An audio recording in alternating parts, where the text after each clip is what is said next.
नौसेना में नया विवाद शुरू हो चुका है।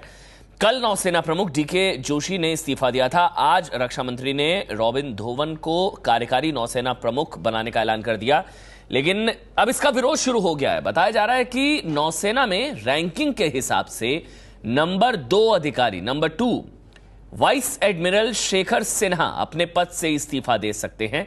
Shekhar Sinha western naval command में एफओसी चीफ है, यानी कि flag officer commanding in chief, FOC in chief western naval command के वाइस एडमिरल शेखर सिन्हा वो इस्तीफा दे सकते हैं। एबीपी न्यूज संवाददाता गणेश ठाकुर इस वक्त हमारे साथ जुड़ चुके हैं। गणेश, विवाद क्या है, वजह क्या, क्यों इस्तीफा क्यों देना चाह रहे हैं? ये देखिए, डीके जोशी के इस्तीफे के बाद में जो सेकंड कमांड है, जो CNC western naval command Shekhar Sinha है, उन्हें औपचारिक तौर पर ये जिम्मेदारी दी जानी चाहिए थी, लेकिन वो जिम्मेदारी उन्हें नहीं दी गई है। उनके जो दूसरे ऑफिसर हैं उनको ये जिम्मेदारी दी गई है और इसीलिए नाराज होकर शेखर सिन्हा इस्तीफा दे सकते हैं। ऐसी खबर नेवी के सूत्रों की तरफ से हमें मिली है। इसके आगे और अब तक फिलहाल उन्होंने इस्तीफा नहीं दिया, लेकिन उनके करीबी सूत्र हैं वो साफ साफ कह रहे हैं कि उन्हें उनका इस्तीफा वो दे सकते हैं अगर उन्हें कमान नहीं सौंपी जाती। CNC western naval command Shekhar Sinha vice admiral हैं, उन्हें इसकी जिम्मेदारी दी जानी चाहिए थी डीके जोशी इनके इस्तीफे के बाद में, लेकिन वो नहीं दी गई है। इसी से नाराज होकर वो इस्तीफा दे सकते हैं। और साथ ही साथ ये भी कहा जा रहा है कि जिस तरह कुल 12 हादसे हुए हैं एक साल के अंदर, उसको देखते हुए शेखर सिन्हा भी खुद को जिम्मेदार मान रहे हैं और खुद इसके लिए उसके लिए खुद नहीं जाना चाहते हैं। ऐसी भी खबरें आ रही है, इसलिए वो इस्तीफा देना चाहते हैं, ये भी कहा गया। लेकिन फिलहाल इसके बारे में कोई जानकारी नहीं मिल पाई है, लेकिन सूत्र हैं वो ये बता रहे हैं कि उनको कमान नहीं सौंपी गई है नौसेना की, इसीलिए वो उनको कमान नहीं सौंपी गई है, इसी वजह से वो इस्तीफा दे सकते हैं। बीजेपी का रिएक्शन आ रहा है, प्रकाश जावड़ेकर बोल रहे हैं हो गया, उसको भी हम धो रहे हैं और उसके कारण हमारे नौजवान मर रहे हैं और हादसे के बाद हादसे हो रहे हैं। और नेवी के बारे में और भी बहुत सारे, वाइजाग में जो आग लगी, जिस तरह से सिंधु रक्षक का हादसा हुआ, अब ये सारी जो हुए हैं हादसे, ये बहुत चिंता के विषय है और किसी से भी सीख लेती हुई सरकार नहीं दिखती है। तो सरकार ने 10 साल में नेवी की उपेक्षा की है, उसका ये नतीजा है। वो जो मिग विमान भी जो उड़ते हैं वो भी ऐसे ही बहुत गंभीर विषय है, कभी भी हादसे होते रहते हैं और इसलिए हम चाहते हैं कि सरकार को इसके बारे में जिम्मेवारी लेनी चाहिए, स्पष्टीकरण देना चाहिए। नेवी चीफ के इस्तीफे से काम नहीं होगा, वो तो उन्होंने एक सराहनीय अकाउंटेबिलिटी का प्रदर्शन किया, लेकिन आखिर अकाउंटेबिलिटी सरकार की बनती है। रक्षा मंत्री क्या करेंगे ये मुख्य सवाल है और वो हम देखेंगे। सर, इसके अलावा कश्मीर में जो 5 जवान नहीं जो, और इसलिए हम कहेंगे कि रक्षा मंत्री को भी इस्तीफे की सोचना चाहिए। अब लेकिन सरकार जा रही है, लेकिन उसकी जिम्मेवारी लेनी चाहिए और इसलिए after accidents in navies and particularly in submarine vessels is a very dangerous issue, and it has very dangerous connotations also on our defense preparedness. We are losing our good soldiers, Marines, and तो रक्षा मंत्री को इस्तीफे पर विचार करना चाहिए। सरकार की भी जिम्मेदारी बनती है, जवाबदेही तय की जानी चाहिए। सिर्फ नौसेना प्रमुख के इस्तीफे से बात नहीं बनेगी। उन्होंने जो इस्तीफा दिया वो सराहनीय है। नैतिक जिम्मेदारी लेते हुए नौसेना प्रमुख ने इस्तीफा दिया, लेकिन ये जिम्मेदारी सरकार की भी बनती है। रक्षा मंत्री को इस्तीफे पर सोचना चाहिए, विचार करना चाहिए। रक्षा मंत्री को इस्तीफा दे देना चाहिए। तो बीजेपी ने बड़ी मांग की है, रक्षा मंत्री के इस्तीफे की मांग की गई है। लगातार एक के बाद एक हादसों के लिए सरकार जिम्मेदार है। नौसेना पर ध्यान नहीं दिया जा रहा है, सेना पर ध्यान नहीं दिया जा रहा है और इस वजह से इस तरह के हादसे बढ़ रहे हैं। बीजेपी ने हमला बोला है सरकार पर और अब सरकार जा रही है, लेकिन रक्षा मंत्री को इस्तीफे पर विचार करना चाहिए।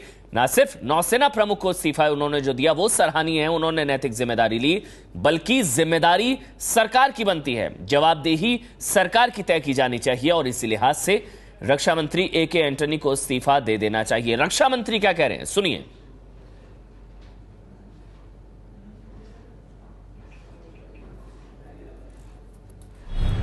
I'm sad about the whole development. Yesterday, Admiral Joshi met me personally, and he handed over a letter, and he's requested me to accept this letter and with immediate effect. And he has suggested till final arrangement is taken, appoint the present Vice Chief, Admiral Vice Admiral Dhawan as officiating Naval Chief. So he was very much disturbed about the whole development. He's a very fine human being and a very good admiral. He was totally upset about the whole development. So he requested me, he would like to take the whole responsibility. So he requested me to take his resignation and with immediate effect. So that was his request. I consulted everybody.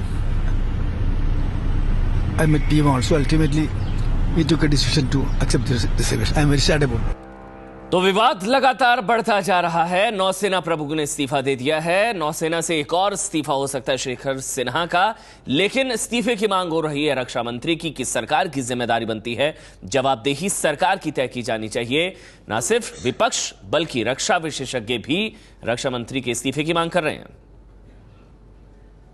रक्षा मंत्रालय को कोई परवाह नहीं है। रक्षा मंत्रालय अपने खेल खेलने में कि मिलिट्री कू हो रहा है नहीं हो रहा है, वो ऐसे छोटे छोटे खेलों में लगा हुआ है अपने स्कोर सेटल करने के लिए। लेकिन इसमें एडमिरल जोशी पर बक स्टॉप्स नहीं होता है। इसमें जो जिम्मेवारी है वो डिफेंस सेक्रेटरी शुड रिजाइन और ही शुड बी सैक्ड, और दूसरा defence minister AK Antony should resign and go home. ये इनकी जिम्मेवारी है, क्योंकि ये इक्विपमेंट नहीं दे रहे हैं, ये डिफेंस बजट्स नहीं दे रहे हैं, हर साल बजट्स गिर रहे हैं।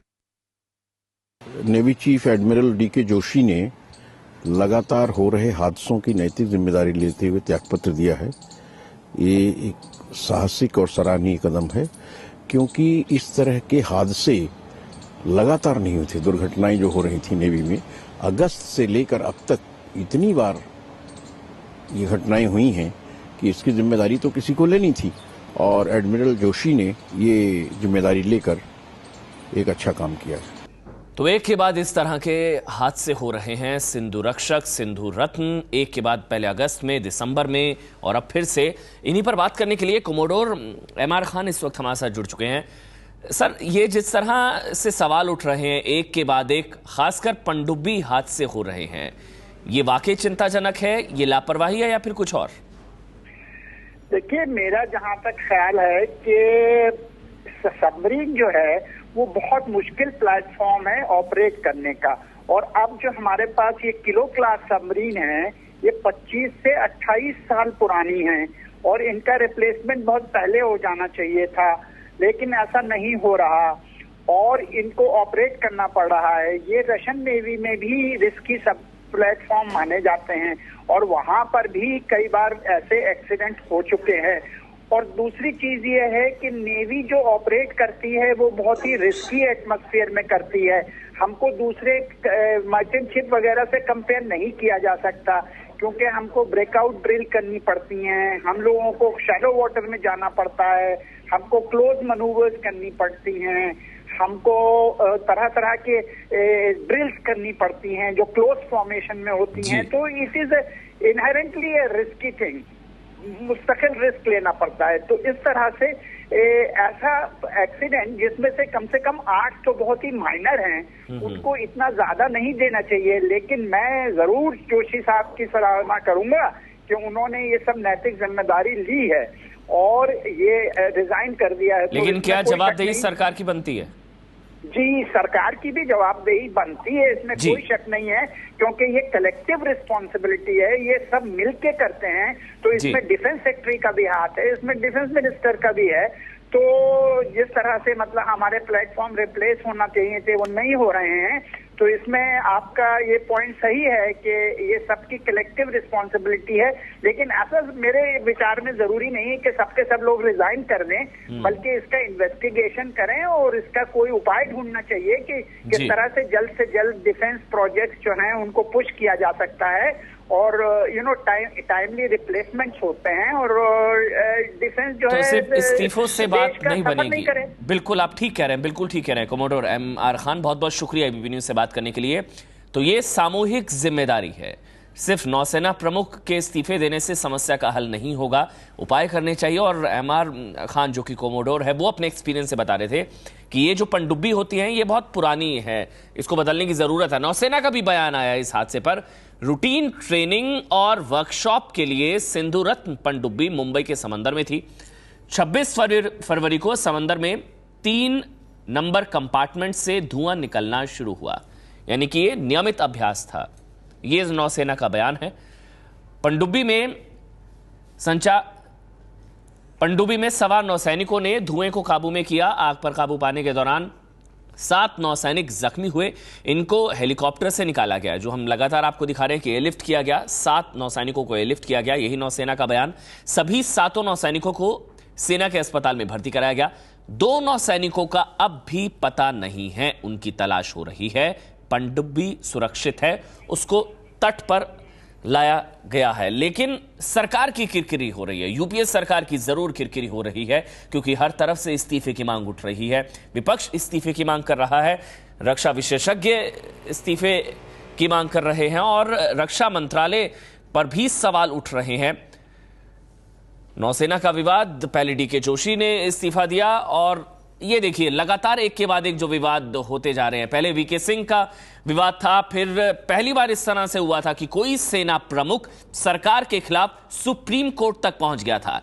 पहले नौसेना, अब नौसेना प्रमुख, पहले याद होगा थल सेना का विवाद आया था जब थल सेना प्रमुख जनरल वीके सिंह सरकार के खिलाफ कोर्ट तक पहुंच गए थे, और अब नौसेना प्रमुख। और आपको बता दें ये भी पहली बार है कि जब किसी विवाद को लेकर सेना के किसी भी अंग के प्रमुख ने इस्तीफा दिया हो, ये भी पहली बार है। लेकिन यूपीए सरकार की लगातार किरकिरी हो रही है और विपक्ष भी यही हमला बोल रहा है कि सरकार और सेना के बीच में जो अविश्वास है और साथ ही सरकार ध्यान नहीं दे रही है, नौसेना पर नहीं ध्यान दिया गया, यह भी प्रकाश जावड़ेकर ने कहा। और रक्षा मंत्रालय और इसके अलावा जब जनरल वीके सिंह का बयान आया था, जब उनका विवाद आया था, तब भी ये चीजें खुलकर सामने आई थी कि अविश्वास, ट्रस्ट डेफिसिट सरकार और सेना के जो बीच है वो भी एक बड़ी वजह जिस तरह से विवाद लगातार बढ़ता गया।